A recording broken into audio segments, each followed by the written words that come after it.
Am I really starting another video after I just posted another one? It's me, I'm back.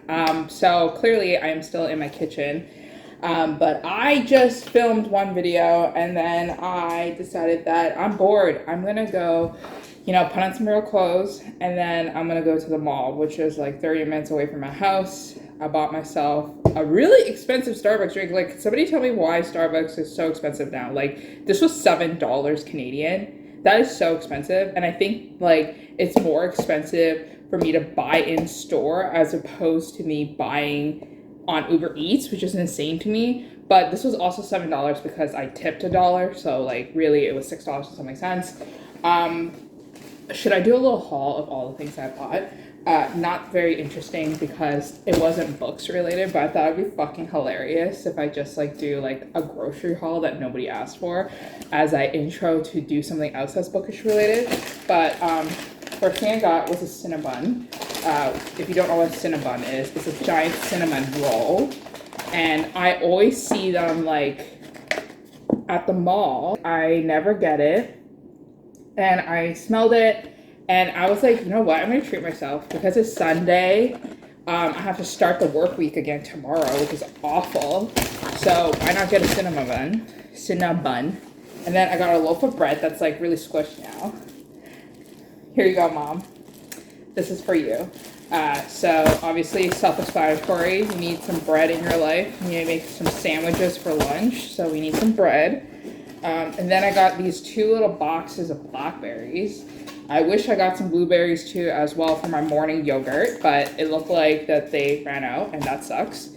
And then I got this lovely silk almond milk for coffee, which I will now use so that I can replicate a Starbucks drink using this as my base. So that's great because I'm technically saving money. And last but not least, I got Walmart salsa. It's actually like one of my favorite brands of salsa. It's good, it's cheap, it's delicious, and I always tend to eat chips and salsa in the middle of the night.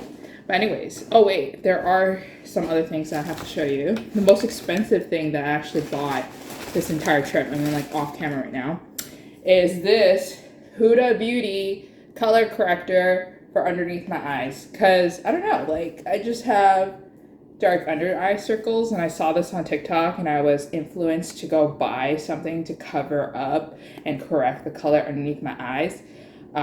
Obviously the older you get, the more tired you are in life. Nobody was helping me at Sephora, so I don't know if this is the right shade for me, but considering that I get very light and fair skinned in the winter time, I feel like that this might be the perfect shade for me. So hopefully this works. And what is this video? I don't know. Should I show you some books I got recently? Make it like a little book haul of like all the titles that I'm really excited to get. It's like really hot in my room, but I moved upstairs to my room to talk about some of the books I bought recently. It's going to be a mini book haul and it's going to feature a small set of selective titles, but small is a very relative word. But first and foremost, I'm really excited that the holiday season themed books are already on our shelves, and I received these two pre-orders in the mail and I was so excited to grab them. So the first book that I have is Carrie Winfrey's novel. I love Carrie. She wrote Waiting for Tom Hanks and she wrote a series of romantic comedies that I just gobbled up. There's something about her writing that is just so fun or so romantic, so obviously I had to get it. This one's called Faking Christmas, and this one involves our heroine who has to pretend that she owns the family farm when she doesn't, and she only manages the social media for it. Her boss follows her to the farm, and then what happens is that she bumps into her like high school nemesis or something, and then it becomes like this facade, this like fake dating trope, because now the nemesis has to pretend to be her boyfriend so that they can fool the boss together. So anyways, I'm excited to read this book. I'm not sure when I'm going to read it, but probably closer to December. I'm excited. It's a short novel. I can get through it very quickly. Okay, so the next book that I have is The Christmas Wager by Holly Cassidy. Now, I don't know Holly Cassidy. I don't know if this is her debut novel, but this one is kind of like a reverse Hallmark movie. Our heroine is actually the grumpy character. She is a real estate developer. She goes into the small town. She wants to buy up this Christmas shop, but then the owner's grandson is very like stubborn about it and doesn't want to sell it to her.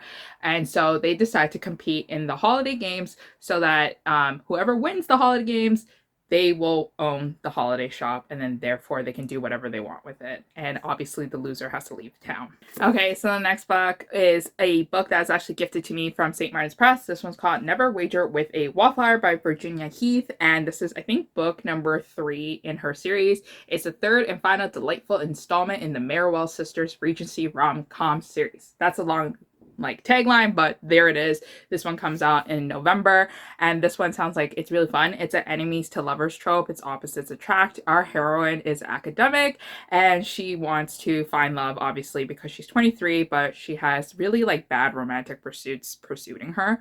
So she tries to kind of give up, basically. And then meanwhile, our hero is a gambler, and our hero moved to London at a very young age, built a very successful gambling business, and then now he wants to move back to where she currently resides and open a gambling den.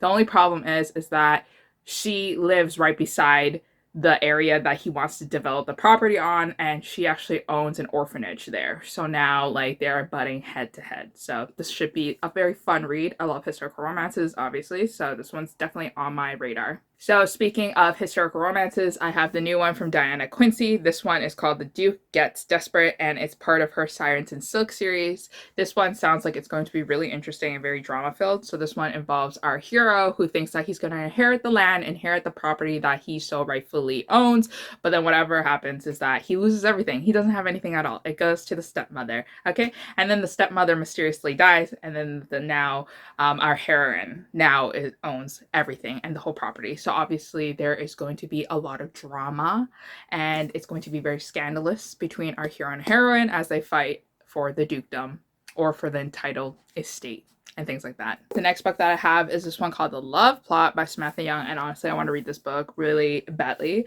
I have a love-hate relationship with Samantha Young. I feel like some of her books are really good and some of her books just are a miss for me, but this one sounds really fun. This one is our heroine. She pretends to be a princess for parties for little girls, and she loves to have fun. She's a bubbly, sweet, sunshiny character, and then she is helping out a guest. She's attending a party and she has a guest, and then the guest's uncle is this grumpy man, and he is just awful to her, and he's a veterinarian. So I'm gonna be really curious to see how this opposites attract enemies to lovers romance plays out. Okay, so the next book that I have is this one called Signed, Sealed, and Delivered by Juliana Smith, and I love Juliana Smith's books. Her books are an auto-buy for me. She's one of the few indie romance authors that I actually auto-buy, so I'm excited to read this one.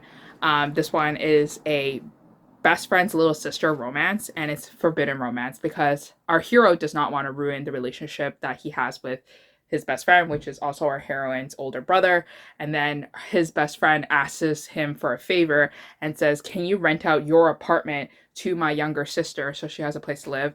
And then obviously force close proximity. I'm expecting this book to be really cute, so I'm excited to read it very soon. All right, so I've been talking for a long time now, and I'm getting really, really hot and sweaty. I'm just melting in my room right now, so I think I'm going to conclude it with my last book.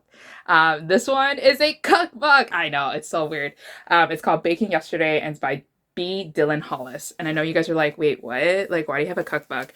Okay, listen, guys. I am a huge TikTok person. I love to watch TikToks. I watch TikToks, do a death scroll every day for 3 hours straight. And one of the guys that always comes up on my TikTok feed is this guy. And he's such, he's the cutest, happiest person ever.